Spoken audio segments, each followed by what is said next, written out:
could you just share with us your view on this new Burnham cabinet?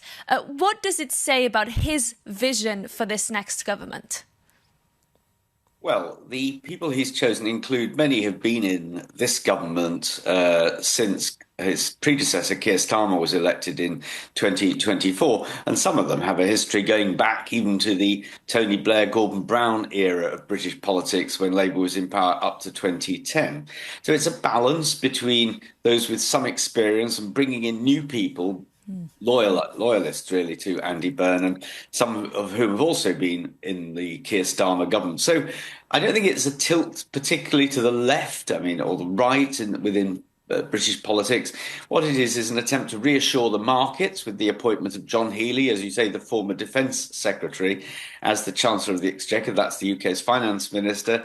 And Wes Streeting, who had, as you say, resigned as the Defence Secretary, with Ed Miliband as Foreign Secretary. So it's recognisable to politicians in Europe and beyond, people they will know, but in different jobs.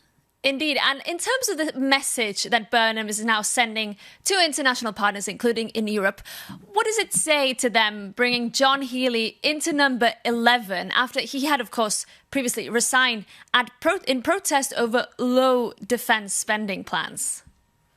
Well, clearly he's there to convince the markets, and the bond markets in particular, that a Burnham government is not going to break the so-called fiscal rules in the UK. It's not going to increase borrowing and do anything that will alarm the money markets. So I think that's the signal that's being sent there. There's a lot of discussion who'd be in this position.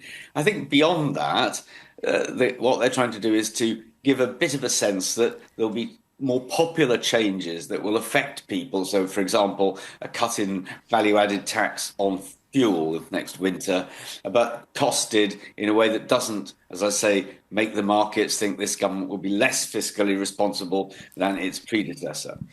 And Tony, very little in Burnham's first speech really on foreign or European policy. He did have a call with the European Commission President Ursula von der Leyen last night, and they've both vowed to work towards a summit on UK-EU relations later this year.